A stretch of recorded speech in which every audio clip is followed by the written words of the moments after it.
ایک بار لا الہ الا اللہ کہنا بھی صدقہ ہے، اللہ اکبر کہنا بھی صدقہ ہے۔ نبی کریم صلی اللہ تعالیٰ علیہ وسلم فرمانے لگے الحمدللہ کہنا بھی صدقہ، نیکی کا حکم دینا بھی صدقہ، برائی سے روکنا بھی، اور فرمایا اپنی بیوی سے مباشرت۔ آپ دیکھیے کس طرح صدقات میں لپیٹ کے محبوب نے کیا بات ارشاد فرمائی۔ صحیح مسلم میں سبحان اللہ کہنا بھی صدقہ، الحمدللہ کہنا بھی صدقہ، اللہ اکبر کہنا بھی صدقہ، لا الہ الا اللہ کہنا بھی صدقہ، نیکی کا حکم دینا بھی صدقہ، برائی سے منع کرنا بھی، اور خاوند کا بیوی سے ملنا بھی صدقہ۔ اب پچھلی ساری باتیں تو قبول، لیکن یہاں آ کے صحابی نے سوال کیا یا رسول اللہ انسان اپنے نفس کی خواہش پوری کر رہا ہے اور صدقے کا ثواب؟ حضور فرمانے لگے یہی خواہش اگر پوری جگہ پہ جا کے پوری کرتا تو گناہ ہونا تھا کہ یا رسول اللہ ہونا تھا؟ تو فرمایا میرے رب نے کرم فرمایا ہے، اسی کو صحیح جگہ جا کے پوری کرے گا تو اللہ صدقے کا ثواب عطا فرما دے گا۔ کیا ذہن سازی ہے، کیا فکر ہے، کیا توانائی، اور کس طرح رسول پاک گناہ سے نکال کر نیکی کے رستے پر مائل کرتے ہیں۔ فرمایا تو اس کی طرف متوجہ ہو، وہ تیری طرف متوجہ ہو۔ عمر کے جتنے بھی حصے گویا گزر گئے ہیں، یہ ملاقات ایک صدقہ ہے۔ عید میلاد النبی صلی اللہ تعالی علیہ وسلم کے خوبصورت ایام ہیں۔ پوری دنیا میں اور دنیا کے ہر کونے میں نبی پاک علیہ السلام کے میلاد شریف کی دھوم مچی ہوئی ہے۔ ہر جگہ حضور کے فضائل، خصائل، شمائل بیان ہو رہے ہیں۔ نبی پاک کی نعتوں سے پورا زمانہ گونج رہا ہے۔ حضور کی سیرت مبارکہ کے فیوز و برکات سے اہل اسلام اپنے دلوں کو منور فرما رہے ہیں۔ اس کے ساتھ ساتھ حضور علیہ السلام جو روشن، خوبصورت، چمکدار تعلیمات لے کے دنیا میں تشریف لائے، وقت جیسے جیسے گزر رہا ہے لوگ محسوس کر رہے ہیں کہ نجات اگر ہے تو اسی رستے میں ہے جو مدینے والے رسول نے عطا فرمایا ہے صلی اللہ تعالی علیہ وسلم۔ چونکہ اللہ تبارک و تعالی نے خود نبی پاک کے ذکر مقدس کو بلند فرمایا ہے، اس لیے بہت سارے ذرائع، بہت سارے اسباب بن گئے۔ پہلے محافل، مجالس، میلاد کے اجتماعات کا انعقاد ہوتا تھا، جلوس ہوتے تھے۔ اب یہ کہ بڑے بڑے ٹی وی چینل اور دنیا کے بڑے بڑے نشریاتی ادارے، آپ جس طرف بھی دیکھیں گے رسول پاک علیہ السلام کا تذکرہ کرتے نظر آئیں گے۔ بہت پہلے کہا تھا اعلیٰ حضرت نے کہ عرش پہ تازہ چھیڑ چھاڑ اور فرش پہ طرفہ دھوم دھام، کان جدھر بھی لگائیے تیری ہی داستان ہے، کان جدھر بھی لگائیے تیری ہی داستان ہے۔ ہر جگہ حضور کے ذکر پاک نے روشنی بکھیری ہوئی ہے۔ اللہ تعالیٰ نے جہاں نبی پاک علیہ السلام کو بڑی عظمتوں، شانوں، رفتوں اور بلندیوں سے نوازا، وہاں یہ بھی فرمایا کہ وما ارسلناک الا رحمۃ للعالمین، ہم نے اپنے محبوب علیہ السلام کو تمام جہانوں کے لیے رحمت بنا کر بھیجا ہے۔ نبی پاک صلی اللہ تعالیٰ علیہ وسلم کا وجود سراپا رحمت ہے۔ حضور کا بولنا بھی رحمت ہے، خاموش رہنا بھی رحمت ہے۔ نبی پاک علیہ السلام کا کسی کو کچھ عطا کرنا بھی رحمت ہے، اور کسی کو صبر کی تلقین کرنا یہ بھی رحمت ہے۔ حضور کسی کو خوش ہو کے دیکھ لیں تو یہ بھی کرم کی بات ہے، اور محبوب کریم علیہ السلام کبھی ناراض ہو جائیں تو اس کے بعد بھی جب حضور راضی ہوتے ہیں تو رحمت کی برکھا ہی برسا کرتی ہے۔ اور حضور علیہ السلام نے فرمایا ہے، میں نے اللہ کی بارگاہ میں یہ دعا کی ہے کہ مالک اگر میں کسی کو جھڑک دوں نا، کسی مسلمان مومن کو، تو مالک اسے بھی اتنا ثواب دینا جتنا تو فرض نماز کا ثواب عطا فرماتا ہے۔ تو وجود سارے کا سارا حضور کا رحمت کاملہ ہے۔ نبی پاک کا مسجد نبوی شریف میں بیٹھ کر پیغام دین دینا بھی رحمت ہے، اور حضور اگر اسلحہ پہن کر بدر کے میدان میں آ جائیں، اللہ کے دین کو نافذ کرنے کے لیے دست مبارک میں تلوار اٹھا لیں، تو یہ بھی کائنات کے لیے رحمت ہے، یہ بھی فضل ہے۔ کیوں؟ اس لیے کہ اگر جڑی بوٹیاں کاٹی نہ جائیں تو اصل فصل کا نقصان کر جاتی ہیں۔ اس لیے ضروری ہوتا ہے کہ ایسی چیزوں کو تلف کر دیا جائے جو انسانیت کے لیے نقصان کا باعث۔ اللہ تعالیٰ نے نبی پاک علیہ السلام کے وجود کو سراپا رحمت بنایا۔ بدقسمتی یہ ہوئی کہ دور جب بدلا نا اور لوگ اپنی ضروریات زندگی کمانے کے لیے میدان میں آئے، تو وہ اس طرح کی کچھ دوڑ میں ہم سب لوگ شامل ہو گئے کہ ایک مخصوص سی مادہ پرستی، ایک مخصوص سا مزاج، دولت کی اینک سے ہر چیز کو دیکھنے کا، تو ڈھیر سارا کوئی شخص اچھا ہے، اس میں بہت بڑی تعداد میں بھلائیاں پائی جاتی ہیں، اتنی زیادہ بھلائیاں کسی میں پائی جاتی ہیں، اتنا پیارا آدمی ہے، اتنا شستہ اس کا مزاج ہے، لیکن ہم جب کسی سے ملتے ہیں تو ہم یہ دیکھتے ہیں کہ اس کی ساری اچھائیاں اپنی جگہ پر پتہ چلے نا کہ وہ ہمیں کیا دے سکتا ہے، ہمارے کس کام آ سکتا ہے، ہمارے لیے کتنا نفع بخش ہو سکتا ہے، ہمارے لیے کتنا سود مند. یعنی وہ مزاجوں میں جو خاص نرمی ہونی چاہیے تھی، اور جو حضور نے فرمایا کہ تم میں سے بہتر وہ ہے جو لوگوں کے لیے نفع مند ہے، وہ والا مزاج نہیں بلکہ کچھ لینے کا. تو حضور علیہ الصلوۃ والسلام کو اللہ تعالیٰ نے رحمت بنا کر بھیجا. اس رحمت کاملہ ہی کی وجہ تھی کہ حضور نہ ظاہری طور پر بھی لوگوں کے جو روزمرہ کے معاملات تھے اس میں بھی بڑی خیر خواہی کے جذبات رکھتے تھے. نبی پاک علیہ الصلوۃ والسلام عام لوگوں کے بیچ اٹھتے بیٹھتے، ان کے ساتھ کھاتے پیتے. سرور کائنات کا طریقہ یہ ہوتا کہ اگر غلاموں میں سے کوئی بیمار ہو جاتا تو تیمارداری کرنے تشریف لے جاتے، صبر کی نصیحت کرتے. اللہ کے حبیب علیہ الصلوۃ والسلام اس کے لیے مناسب دوا بھی تجویز کرتے، دعا بھی فرماتے. حضور نے فرمایا اگر تم میں سے کسی شخص کہ ہاں کوئی خوشی کا موقع ہو تو وہ مختار ہے، دعوت دے نہ دے، لیکن اگر کسی کا انتقال ہو جائے تو مجھے خبر ضرور دینا، میں جنازے پڑھنا چاہتا ہوں. ایک مقام ایسا بھی آیا کہ جہاں میرے نبی پاک علیہ الصلوۃ والسلام نے فرمایا اگر میرا کوئی امتی دنیا سے چلا جائے اور ترکہ چھوڑ کے جائے، جائیداد چھوڑ کے جائے، مال و اسباب چھوڑ کے جائے، تو وہ اس کی اولاد میں بانٹ دینا، لیکن اگر اس کے ذمے قرضہ ہو تو میرے پاس آ جانا، میں اس کا قرض ادا کر دوں گا.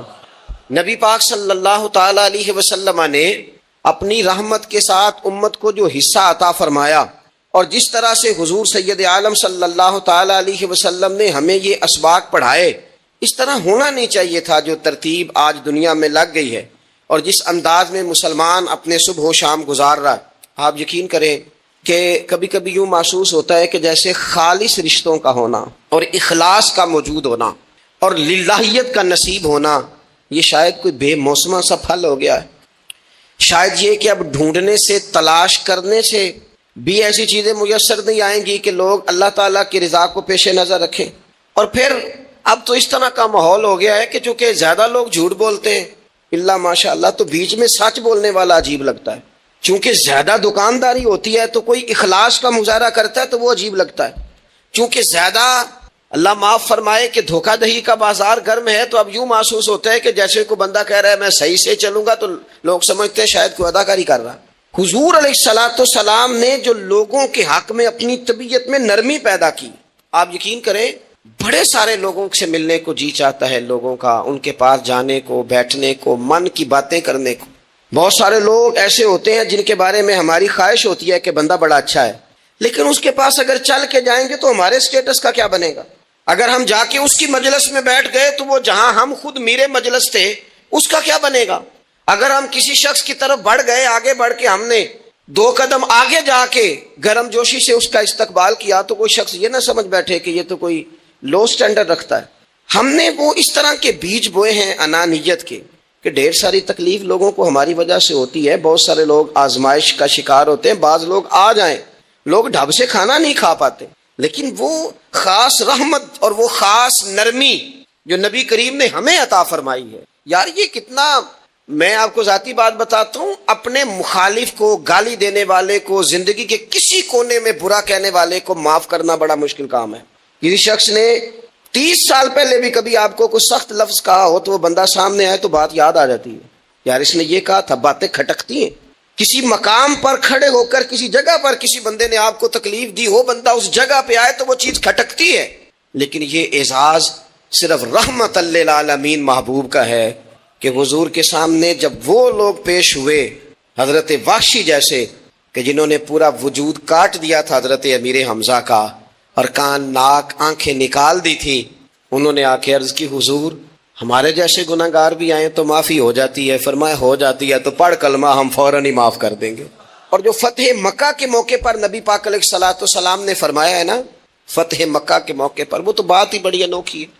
انہوں نے کہا تھا آپ ہم سے کیا سلوک کرنے والے ہیں؟ تو فرمایا سلوک کیا کرنا ہے؟ جو پیچھے ہو چکا ہے نا اس کا ذکر بھی نہیں کرنا، کتاب کے پچھلے صفحے پلٹنے ہی نہیں، یاد ماضی یہ عنوان چھیڑنا ہی نہیں، جو ہو گیا سو ہو گیا. یہ خاص رحمت کاملہ اللہ تعالیٰ نے اگر عطا فرمائی ہے تو میرے اور آپ کے پیارے رسول ہی کو عطا فرمائی ہے۔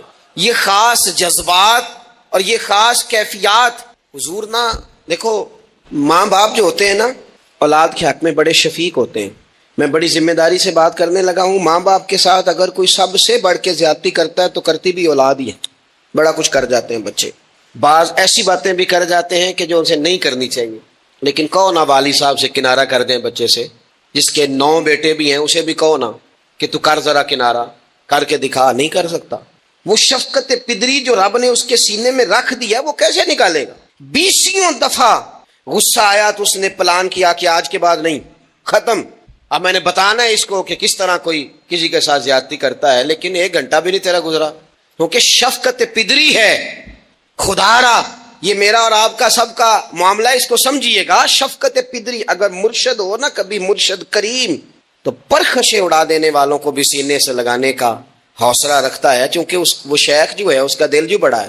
کئی دفعہ سارا سینہ چھلنی ہوتا ہے پر اس سینے چھلنی کرنے والوں کو بھی سینے سے لگانا پڑتا، اس لیے کہ دل دریا سمندروں ڈونگے کون دلاں دیاں جانے، 14 طبق دلے دے اندر کہ تمبو وانگوں تانے۔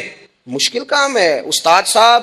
وہ مطلب ہم نے یہ دیکھا ہے کہ بچے کو اٹھانے کے لیے والد آ گئے کہ نہیں جی نہیں ہم نے نہیں پڑھانا، تو استاد صاحب کہنے نے او میں بڑی محنت کی تھی جی ہم تے چل گیا ہے 6 مہینے ویکھو تے صحیح، میں نے بڑی مشقت کی ہے، یہ راہ میں نہ اسے لے جاؤ۔ میں نے تو کئی ناشتے نہیں کیے کہ کلاس میں پہنچنا تھا، کئی دفعہ میں نے کھانا چھوڑ دیا کہ مجھے دیر ہو گئی تھی، نہ لے کے نہ جاؤ، میری مشقت ہے۔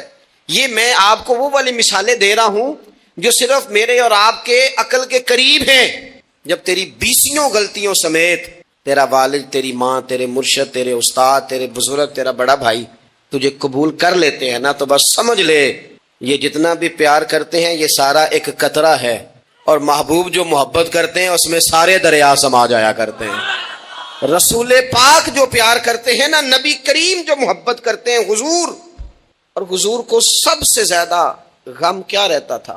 روزی روٹی کا نہیں، اس کا بھی بندوبست کیا، تعلیم و تعلم کا بھی بندوبست کیا۔ حضور کا سب سے بڑا احساس یہ تھا کہ میری امت دوزخ سے بچ جائے، یہ جنت میں جائے، گمراہ عقائد سے باہر آئے، راہ حق انہیں نصیب ہو۔ اس کے لیے نبی پاک جد و جہد کرتے۔ حضور کو روڑے مارنے والے، پتھر مارنے والے، کانٹے بچھانے والے، گردن پہ اوجڑیاں رکھنے والے رات کو سکون سے سو جاتے، اور نبی پاک انہی لوگوں کے لیے رات کو ہاتھ اٹھا کے ہدایت کی دعائیں کرتے رہتے۔ وہ روڑے مار کے سو گئے جا کے، اور جس نے روڑے مارے ہیں وہ نبیوں میں رحمت لقب پانے والا، مرادیں غریبوں کی بر لانے والا۔ اور کسی نے کہا تھا لے کے پہلو میں غم امت نادار آئے، لے کے پہلو میں غم امت نادار آئے۔ وہ دیکھو امتی امتی کہتے ہوئے سرکار آئے۔ وہ دیکھو نا امتی امتی کہتے ہوئے لے کے پہلو میں غم امت نادار آئے۔ حضور کے پہلو میں غم ہے امت۔ یا اللہ مہربانی فرما، یا اللہ مہربانی فرما۔ اور صبح قیامت بھی ہم سب لوگ نا لائق لوگوں سے اپنا تعلق بناتے ہیں۔ میں نے دیکھا ہے کہ ساری زندگی کا رشتہ ہے۔ وہ کسی نے کہا تھا کہ کوئی بندہ مجھے ایسا چاہیے کہ میں اس سے جھوٹ بھی بولوں تو وہ مجھ سے سچ بولے۔ کچھ لوگ ایسے چاہیے ہوتے ہیں نا زندگی میں کہ وہ توأن و کرہن ساتھ ہی رہے، لیکن یہ ہوتا نہیں، مشکل کام ہے۔ لوگ کہتے ہیں اگر لائق ہے تو میرا ہے، نالائق ہے تو پھر میرا۔ بنتے نہیں، یقین کریں آپ سے زندگی میں کوئی خطا ہو گئی کو آپ کا بننے کو تیار نہیں ہوتا، کہتے میرا نہیں تعلق بھائی، میں اس کے لین دین کا بالکل ذمہ دار نہیں، میرا اس کا کوئی رشتہ نہیں، تو جان یہ جان، کاٹ دیا۔ اور اگر گناہ ہو گیا، غلطی ہو گئی، انسان سے ہو جاتی ہے، اپنی ساری غلطیوں سمیت اپنے آپ سے پیار ہے، اور دوسرے سے ایک ہو جائے تو۔ لیکن کچھ لوگ ایسے ہوتے ہیں، حضور غوث پاک کے مدرسے کے اساتذہ نے کہا تھا حضور سبق بانٹنے ہیں، پیریڈ لگانے ہیں، آپ کو کون سی کتاب دے دیں، فقہ، اصول، تفسیر، حدیث، کیا پڑھائیں گے؟ تو آپ فرمانے لگے نہیں تم مجھے سبق نہ کوئی دو، تم اس طرح کی تقسیم کرو کہ لائق بچے سارے تم رکھ لو، نالائق سارے مجھے دے دو۔ حضور علیہ الصلوۃ والسلام نے فرمایا قیامت کے دن جو بڑے بڑے گناہ گار ہوں گے نا، بڑے بڑے، وہ میری چادر کے نیچے چھپے ہوئے ہوں گے۔ چور حاکم سے چھپا کرتے ہیں یا اس کے سوا، تیرے دامن میں چھپے چور انوکھا تیرا۔ اور حضور ہمارے وکیل نہیں، حضور ہمارے شفیع ہیں، حضور ہماری وکالت نہیں کریں گے، حضور ہماری شفاعت کریں گے۔ وکیل وہ ہوتا ہے جو کٹہرے میں کھڑا ہو کے جج صاحب سے کہتا ہے اس نے کوئی جرم نہیں کیا، بلا وجہ الزام لگایا گیا ہے، اس نے کوئی خطا نہیں کی، یہ ذاتی اناد پال رہے ہیں، یہ بندہ ہی بڑا اچھا ہے، یہ تو تھا ہی نہیں موقع پہ، اس نے تو کیا ہی کچھ نہیں، وکالت کرتا ہے اسے معاف کر دو، یہ وکیل ہوتا ہے۔ اور شفیع وہ ہوتا ہے جو کہتا ہے اس نے سارا کچھ ہی کیا ہے پر میں جو آ گیا ہوں، سارے جرم اس نے کیے ہیں پر میں آ گیا ہوں نا، میرا آنا دیکھا جائے، میرا آنا دیکھا جائے اور اسے معاف کر۔ تو نبی کریم علیہ الصلوۃ والسلام نے خاص، اور پھر کچھ ایسی چیزیں جو بالکل سادی تھیں، اس کا بھی نبی پاک صلی اللہ تعالیٰ علیہ وسلم نے لوگوں پر بوجھ نہیں ڈالا۔ حضرت سیدنا ابن مسعود رضی اللہ تعالیٰ عنہ فرماتے ہیں، مسلم شریف میں موجود ہے، کہتے ہیں حضور ہمیں کبھی کبھی بات سنایا کرتے تھے، ہر روز تقریر نہیں سناتے تھے۔ یا رسول اللہ صلی اللہ علیہ وسلم ہمارا دل کرتا ہے، فرمایا میں نہیں چاہتا کہ تم تکلیف میں آ جاؤ۔ حضور فرماتے ہیں میں لمبی نماز پڑھانا چاہتا ہوں، پیچھے سے کوئی بچہ رو پڑتا ہے، میں اللہ کی نماز مختصر کر دیتا ہوں۔ نبی پاک صلی اللہ تعالیٰ علیہ وآلہ وسلم کی عادت مبارکہ تھی، حضور سواری پہ چل رہے ہوتے تھے تو کوئی غلام ساتھ چلنا چاہتا تھا تو فرماتے تھے میرے ساتھ آ کے سواری پہ بیٹھ جا۔ یا رسول اللہ میں آپ کے ساتھ نہیں بیٹھ سکتا، میں تقاضا ادب ہے کہ میں آپ کے ساتھ نہ بیٹھوں، تو حضور فرماتے پھر واپس چلا جا، میری طبیعت گوارا نہیں کرتی کہ میں سواری پہ چلوں اور میرے ساتھ جو لوگ ہیں وہ پیدل سفر کریں۔ احساسات، جذبات محبوب کریم کو اللہ تبارک و تعالیٰ نے جو دل عطا کیا، آپ دیکھیں چھوٹے چھوٹے بچوں، وہ ہمارے ہاں نا جی بزرگ ناراض نہ مجھ سے ہو جائیں، ہمارے ہاں بزرگ بازو کا شکوہ کرتے ہیں، کہتے ہو کاکا ادھر آئے نا تو میرے نہ سلام نہیں لئی، بھئی آپ لے لیتے سلام، یہ کچھ جھگڑے والی بات ہے، آپ سلام کر دیں۔ رسول پاک کی عادت مبارکہ تھی کہ چھوٹے چھوٹے بچے گلیوں میں ہوتے تو حضور آگے بڑھ کے خود انہیں سلام کہتے، ان کے سروں پہ دست شفقت پھیرتے، ان کی چھوٹی چھوٹی باتیں سنتے، ان کے سوالات کے جواب ارشاد فرماتے۔ اللہ کے پیارے رسول صلی اللہ تعالیٰ علیہ وسلم کا تو یہ معاملہ تھا کہ عبادت کے معاملے میں بھی جب ایک شخص نے کہا کہ یا رسول اللہ میں ساری رات نماز پڑھا کروں گا، سارا دن روزہ رکھوں گا، تو حضور نے فرمایا نہ، آنکھیں تکلیف میں آ جائیں گی، وجود تھک جائے گا۔ ایک سرکار کی زوجہ محترمہ ام المومنین نے رسی باندھ لی تھی مسجد نبوی میں کہ میں جب تھک جاؤں گی تو ٹیک لگا لوں گی، پر میں نے پڑھنی ساری رات ہے نماز۔ اللہ کے محبوب نے فرمایا جتنی دیر طبیعت اجازت دے اتنی دیر پڑھو، باقی آرام کرو، اور فرمایا تمہاری آنکھ کا بھی تمہارے اوپر حق ہے، تمہارے وجود کا بھی تمہارے اوپر حق ہے۔ یہ ساری چیزیں نبی پاک صلی اللہ تعالیٰ علیہ وسلم کی امت کے ساتھ رحمت پر دلالت کرتی ہیں۔ اسی طور پر آپ دیکھیں کہ نبی کریم علیہ السلام نے 2-3 دن تراویح پڑھی، پھر صحابہ جمع ہو گئے، زیادہ لوگ آ گئے تو سرکار اندر سے باہر ہی نہیں آئے، حجرے میں رہے۔ فجر کے وقت آئے تو فرمایا مجھے پتا تھا تم سارے انتظار میں ہو اور تم نے دیر تک میرا انتظار کیا، میں جان بوجھ کے نہیں آیا۔ کیوں نہیں آئے یا رسول اللہ صلی اللہ تعالیٰ علیہ وسلم؟ تو حضور فرمانے لگے اس لیے نہیں آیا کہ اگر میں آ جاتا اور کچھ دن مستقل یہ نماز پڑھتا تو میرے دل میں خیال آیا کہیں رب کریم اسے فرض نہ کر دے، تمہیں مشقت ہوگی، تمہیں تکلیف ہوگی، لہذا میں حضور دل چاہ رہا ہے نفل عبادت کو، اس لیے نہیں کر رہے کہ امت پر کہیں ضروری ہو جائے۔ حضرت سیدنا عباس فرماتے ہیں کہ ایک انصاری صحابی رات کو مسجد نبوی شریف میں داخل ہوئے، ان دنوں جن دنوں وہ بدر کے قیدیوں کو لایا گیا تھا، ان قیدیوں کو رسیاں صحابہ نے زور سے باندھ دی تھی، تو کہتے ہیں کہ میں نے دیکھا نبی کریم علیہ السلام بڑی بے چینی کے عالم میں کبھی ادھر جاتے کبھی ادھر آتے۔ میں نے عرض کی یا رسول اللہ صلی اللہ تعالیٰ علیہ وسلم خیریت ہے؟ تو حضور نے فرمایا ان قیدیوں میں میرے چچا جناب عباس بھی ہیں، وہ ہائے ہائے کرتے ہیں تو مجھے نیند نہیں آتی۔ چلو زیادہ نہیں تو تھوڑا احساس کبھی چچا کا بھی پیدا کرنا چاہیے۔ ویسے چچا چاند نہیں ہوتا، چندہ ہمیشہ ماموں نہیں ہونا ہے، چچا جتنا مرضی بھی خوبصورت ہو بیچارہ چاند ہو سکتا نہیں، چندہ ماموں نہیں ہونا ہے، پکی بات۔ تو کبھی چچا کا بھی احساس کرنا چاہیے۔ نبی کریم علیہ السلام نے فرمایا چچا ہائے ہائے کرتے ہیں تو مجھے نیند نہیں آتی۔ وہ انصاری سے آپ بھی فرماتے ہیں کہ میں دوڑا گیا اور میں نے جا کے معلومات کی کہ حضرت عباس رضی اللہ تعالیٰ عنہ کو کہاں باندھا گیا ہے۔ فرماتے میں جا کے حضرت عباس کی رسیاں ڈھیلی کر کے آیا تو وہ سکون میں آ گئے۔ تو آ کے حضور علیہ السلام کو میں نے دیکھا تو سرکار بھی زمین پر بیٹھ گئے، لیکن ابھی چہرے پر بے چینی باقی تھی۔ میں نے عرض کی حضور میں رسیاں ڈھیلی کر رہا ہوں جناب عباس کی، آپ آرام سے سو جائیں۔ یہاں تک نہیں یہ رحمت رکتی، یہ رحمت کسی مقام پر محدود نہیں ہوتی۔ میرے کریم کا کرم ہمیشہ برستا ہے تو بغیر رنگ و نسل ہر جگہ برستا ہے۔ حضور علیہ الصلوۃ والسلام نے فرمایا صرف عباس نہیں، جا سارے قیدیوں کی رسیاں ڈھیلی کر کے آ، سب کو۔ یہ کون لوگ ہیں؟ یہ بدر میں پھول لے کے آئے تھے، یہ گجرے لے کے آئے تھے پھولوں کے، خوشبو کا تحفہ دینے آئے تھے، یہ تو تلواریں لے کے آئے تھے، لیکن یہ اعزاز ہے میرے نبی پاک کا کہ اللہ نے حضور کو رحمت للعالمین بنایا ہے۔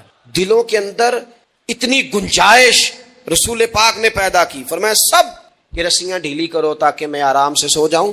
طبیعتوں کی سختی، مزاجوں کا تلخ پن، اپنی ذات کے خول میں بند ہو کے زندگی گزار دینے والے لوگ، اپنے آپ سے شروع ہو کر اپنے آپ پر ختم ہو جانے والا مزاج، جو میں سوچ رہا ہوں، جو میں دیکھ رہا ہوں، جو میری طبیعت فیصلہ کر رہی ہے، جس اینک سے میں معاشرے کو پڑھ رہا ہوں، سارے معاشرے کو اسی طور پہ میں لے کے چلوں گا، یہ سوچیں درست نہیں۔ ہم نبی کریم علیہ السلام کے ماننے والے ہیں، ہمیں ان ساری باتوں کا خیال اور ادراک کرنا پڑے گا کہ جو ہمیں ہمارے رسول پاک نے سکھائی ہے۔ انسان پر بعض اوقات کچھ لوگ اس طرح کا بھی اس کے ساتھ رویہ اختیار کرتے ہیں کہ رد عمل کے طور پر کچھ کہنا پڑتا ہے۔ بعض لوگ سخت سست کہہ دیتے ہیں رد عمل کے طور پر، خود اس طرح کے نہیں ہوتے، لیکن تانگ آمد بجانگ آمد۔ تو ایک دفعہ جب بڑی سخت تکلیف دی کفار نے تو صحابہ نے عرض کی یا رسول اللہ ان کے لیے دعا کریں یہ تباہ ہو جائیں، تو محبوب نے خود ان لفظوں کے ساتھ جواب دیا، فرمایا اللہ نے مجھے لعنت ملامت والا نہیں بنا کے بھیجا، مجھے رحمت للعالمین بنا کے بھیجا۔ یعنی ہر وقت تانے دیتے رہنا، ہر وقت کھڑے رہنا، یہ دیکھیں نا میرے ملک کا ماحول کیا بنا ہوا ہے، رائے کا اختلاف ہی ہے نا، لیکن جو دھینگا مشتی روز ہوتی ہے اور جو دھما چوکڑی روز مچائی جاتی ہے، روز جو نئی سے نئی کہانی پنپتی ہے، ملک کے اندر کوئی شخص ایسا نہیں رہ گیا، کوئی ادارہ ایسا نہیں رہ گیا جس کے بارے میں ہمارے دل بالکل صاف ہو، اس لیے کہ ہم نے مزاج اس طرح کا بنا لیا ہے، ہم نے اینک اس طرح کی لگا لی ہے، لہجے اس طرح کے بنا لیے۔ حضور سید عالم علیہ السلام نے ایک دن فرمایا تھا مجھے کسی صحابی کے بارے میں کوئی بات نہ پہنچانا، کسی کی غلطی آ کے ڈائریکٹ مجھے نہ بتانا، میرے سامنے کچھ بھی ایسا نہ کرنا۔ یا رسول اللہ کیوں؟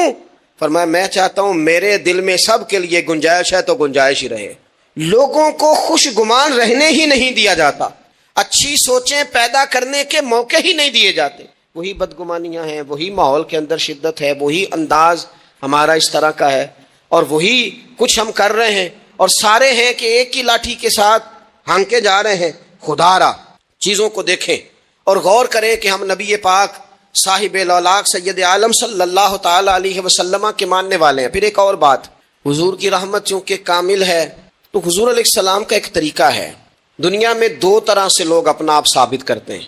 ایک پورے ماحول میں لوگ اندھیرا کرنا چاہتے ہیں تاکہ میں صحیح طرح چمک جاؤں، وہ پھر بتاتے ہیں کہ اس وقت دنیا میں کوئی آدمی بھی میرے سوا ٹھیک نہیں ہے، کسی کا بھی تذکرہ ان کے سامنے کیا جائے تو ایک دو چار کمزوریاں اس کی وہ بتا دیتے ہیں، کیونکہ وہ فل اندھیرا کرنا چاہتے ہیں اور سمجھتے یہ ہیں کہ جب میں اندھیرا کروں گا تو پھر میں زیادہ چمک جاؤں گا، اس لیے باقاعدہ منصوبہ بندی کی جاتی ہے اور باقاعدہ لوگ بٹھائے جاتے ہیں اور کردار کشی کرنا ایک پورا ماحول بنا دیا گیا، اور کوئی بھی شخص اس سے مبرہ نہیں، وہ دینی تعارف رکھتا ہو یا دنیاوی تعارف رکھتا ہو، سیاسی سماجی معاشرے میں کوئی مقام رکھتا ہو یا سیاسی قد کاٹ سے اس کا تعارف ہو، کردار کشی عام بنا دی گئی اور اس پر لوگ خوش ہوتے ہیں۔ میرے بھائیوں، نبی کریم نے بھی اپنا اثبات کیا ہے، لیکن رسول پاک کا طریقہ یہ نہیں ہے کہ کسی دوسرے کی نفی کر کے ہی اپنا اثبات ہوتا ہے۔ قرآن تو نبی پاک پہ نازل ہوا ہے نا، حضور قرآن لے کے آئے ہیں، پر اس قرآن میں تو حضرت موسیٰ کی تعریفیں بھی ہیں، حضرت عیسیٰ کے تذکرے بھی ہیں، جناب عیسیٰ کے معجزات بھی ہیں، اس میں تو حضرت نوح کا ذکر بھی ہے، اس میں تو حضرت آدم کا ذکر بھی ہے، اس میں تو حضرت یوسف علیہ السلام کے حسن و جمال اور کمال کے تذکرے، اس میں تو جناب لقمان حکیم کی حکمت اور دانائی کی بات ہے، اس میں تو حضرت خضر کا تذکرہ ہے۔ اس قرآن مجید کے اندر تو اولیاء اللہ کی شان ہے، اس میں تو ماں باپ کی فضیلت ہے، اس میں تو پڑوسیوں کی بات ہے، اس قرآن مجید نے تو غریب کی بات کی، یتیم کی بات کی، بیوہ کی بات کی۔ تو رسول کریم نے بتایا کہ دوسروں کو پیچھے کر کے اپنے آپ کو آگے نہیں کیا جا سکتا، تم سب کو ساتھ لے کے چلو، تمہیں اللہ امامت عطا فرما دے گا۔ حضور نے تعارف کرایا اپنی امت کو سارے نبیوں کا، رسولوں کا، حضور نے ان کے تذکرے کیے، احادیث میں ان کے تذکرے ہوئے، حضور نے ہر ایک کی شانیں بلند کر کر کے بیان کی اور فرمایا کسی نبی کی بات میرے ساتھ ملا کر اس طرح نہ کرنا کہ ان کی کسر شان ہو جائے معاذ اللہ، میرا اور اس کا تقابل اس طرح نہ کرنا کہ وہاں کسر شان۔ وہ کسی نے میرے اعلیٰ حضرت کے سامنے کہا تھا نا، شان یوسف جو دبی وہ بھی اسی در پہ دبی، تو اعلیٰ حضرت کہنے لگے حضور تو کسی کو دبانے آئی نہیں، یہ تو کیا بات کر رہا ہے، تو کہہ شان یوسف جو بڑی وہ بھی اسی در سے بڑی، یہ کہہ کہ نبی پاک تو عزتیں دینے آئے، ہر ایک کی قسمت میں حضور نے عزت لکھی. کہا باپ راضی ہو گیا تو رب راضی ہو گیا. فرمایا ماں کے قدموں کے نیچے جنت، بہنوں کی بیٹیوں کی پرورش جو کر کے آئے گا میرے ساتھ جڑ کے انگلیوں کی طرح جنت میں جائے گا. فرمایا تم میں سب سے بہتر وہ جو اپنے گھر والوں کے لیے، اپنی بیوی کے لیے بہتر، میں تم سب سے زیادہ اپنے گھر والوں کے لیے بہتر. فرمایا پڑوسی سے اس نے سلوک کرنے والوں یاد رکھنا کہ اس کے تو حق اتنے زیادہ ہیں کہ ڈر ہے کہ کہیں وراثت میں شامل نہ کر دیا جائے.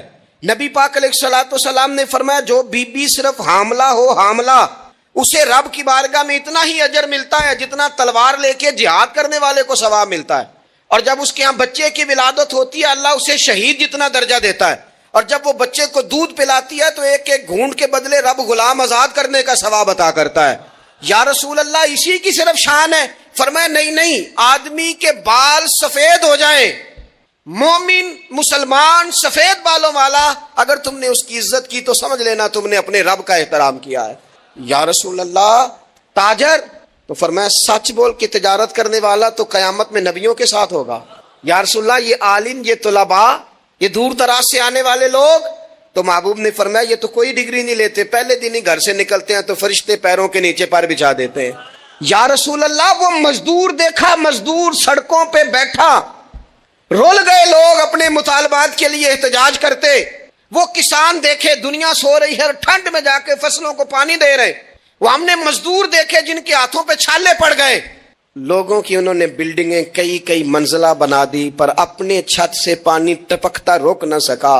حضور یہ جو لوگ ہیں ان کی کیا شان ہے؟ تو حد کر دی میرے کریم نے. فرمایا محنت کر کے روزی کمانے والا تو اللہ کا دوست ہے، اس کو تو اللہ نے قرب دے دیا دوستی. تو نے ہر شخص کی قسمت میں یہ عزت لکھی اور آخری خطبے کی صورت میں بھی وصیت لکھی. حضور نے ہر شخص کو احترام دیا، ہر ایک کو اکرام دیا. لوگوں کو پیچھے دھکیل کے قد اونچا نہیں ہوتا، بلکہ شمع سے جتنی مرضی شمع جل جائیں اس کی اپنی روشنی میں کبھی کمی نہیں آیا کرتی بلکہ حد ہو گئی. ایک دن نبی پاک علیہ السلام نے حضرت جبریل امین سے پوچھ لیا. فرمایا جبریل سب کو میری رحمت سے حصہ ملا ہے، آپ کو بھی کوئی ملا ہے؟ وہ ملا تو بتاؤ نا. تو حضرت جبریل عرض کرنے لگے حضور بالکل ملا ہے. کہا کس طرح؟ عرض کی یا رسول اللہ جب سے ابلیس کا انجام دیکھا تھا نا ڈر آتا تھا خدا جانے خاتمہ کس طرح کا ہو، لیکن جب آپ آئے قرآن آیا اور قرآن میں حضرت جبریل کا ذکر آیا تو فرماتے ہیں میں سمجھ گیا اب اللہ نے کرم کر دیا ہے، اب طے کر دیا ہے کہ جبریل امین علیہ السلام کے جو اعزازات ہیں وہ ہمیشہ اعزاز ہی رہیں گے. نبی پاک کی رحمت سے ہر شخص کو حصہ ملا، حتیٰ کہ کفار کو، مشرکین کو، منافقین کو. رسول پاک علیہ السلام ہر ایک کے لیے رحمت بن کے تشریف لائے، یہاں تک کہ جانور بھی حضور کے پاس آتے تھے تو اپنے دکھ سنا جاتے تھے. حضور تو ان کو بھی تھپکیاں دیتے، تسلیاں دیتے. حضرت انس بن مالک کہتے ہیں لوگوں مجھے وہ دن بھولتا ہی نہیں جس دن نبی پاک مکے سے ہجرت کر کے مدینے آئے تھے. لوگ گلیوں میں، چھتوں پہ، حضور کی اونٹنی کے گرد یا رسول اللہ یا محمدہ کی صدائیں ہم نے اپنے کانوں سے سنی. ایک بڑی شان رکھنے والا قبیلہ بنو نجار، اس کی بچیاں کونے میں دف لے کے بیٹھ گئیں، کہنے لگی یہ نہ سمجھنا کہ ہم کو یام ہے، ہم بہت بڑے خاندان کی بیٹیاں ہیں، لیکن آج یہاں اس لیے بیٹھی ہیں کہ دیکھو تو صحیح ہمارے پاس آیا کون ہے. وہ ننھی بچیاں جو بیٹھ کر وہاں دف بجاتی تھیں وہ رسول پاک کی جانب اشارے کر کے گاتی تھیں اور کہتی تھی ہم ہیں بچیاں نجار کے عالی گھرانے کی، ہمیں خوشی ہے آمنہ کے لال کے تشریف لانے، خوشی ہے آمنہ کے لال کے. بس رہے گا یوں ہی ان کا چرچا، رہے گا یوں ہی ان کا